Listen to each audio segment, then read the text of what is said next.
নির্বাচনে যারা প্রার্থী থাকবেন ওনাদের দেশি সোর্সে বিদেশি সোর্সে ইনকাম সম্পত্তি সমস্ত কিছুর বিবরণ নির্বাচন কমিশনকে দিতে হবে এবং এটা আমরা ওয়েবসাইটে পাবলিক করে দিব, সবাই জানবে। পলাতক ব্যক্তি যারা যাবে থাকবে বিভিন্ন মামলাতে পলাতক ব্যক্তিরা ইলেকশন করতে পারবে না, সেটা ইনক্লুড করা হয়েছে। জেলায় যে ইলেকশন অফিস গুলো আছে সেটা ডিস্ট্রিক্ট ইলেকশন অফিসার ঠিক করবে, এটা বিধান করা হয়েছে। আর যারা ইলেকশন করবেন তাদের এফিডেভিটের মাধ্যমে দেশি বিদেশি সোর্স থেকে যত আয় আছে সম্পত্তি আছে সমস্ত কিছু বিবরণ দেওয়া হবে, দিতে হবে। এবং এই সমস্ত কিছু আজকে আমাদের মাননীয় প্রধান উপদেষ্টা নির্দেশ দিয়েছেন, নির্বাচনে যারা প্রার্থী থাকবেন ওনাদের দেশি সোর্সে বিদেশি সোর্সে ইনকাম সম্পত্তি সমস্ত কিছুর বিবরণ নির্বাচন কমিশনে দিতে হবে এবং এটা আমরা ওয়েবসাইটে পাবলিক করে দিব, সবাই জানবে।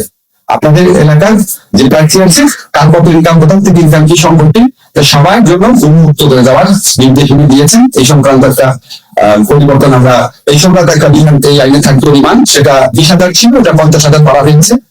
90 একটা বিধান করা হয়েছে, যে নির্বাচনে একজন প্রার্থী থাকবে। আপনাদের 2014 সালের ভুয়া ইলেকশনের স্মৃতি নিশ্চয়ই মনে আছে, 153টা না 54টা আসনে একজন প্রার্থী ছিল, সাধারণ নির্বাচন ছিল। এই ধরনের নির্বাচন যেন না হয়, একজন প্রার্থী থাকবে, সেখানে যারা ভোটার আছে তারা নাম দিতে পারেন যে প্রার্থী পছন্দ না, তখন সেখানে আবার নির্বাচন হবে।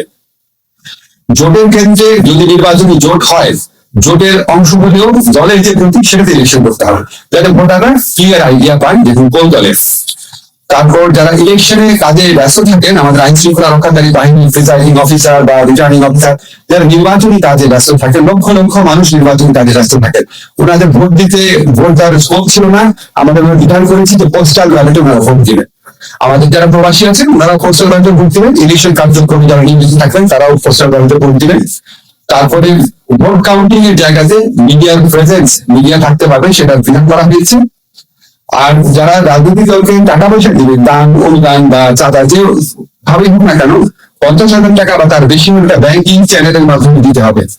যিনি দিবেন তার ট্যাক্স রিটার্নটাও জমা দিতে হবে সেটা।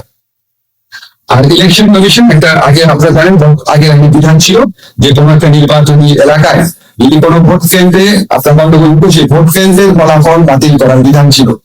এখন নির্বাচন কমিশন যদি মনে করে একটা নির্বাচনী এলাকাতেই এত বেশি অনিয়ম হয়েছে যে পুরো নির্বাচনী এলাকার ভোটই বাতিল করা উচিত, তাহলে ইলেকশন কমিশন সেটা করতে পারবে, সেই ক্ষমতা দেওয়া হয়েছে।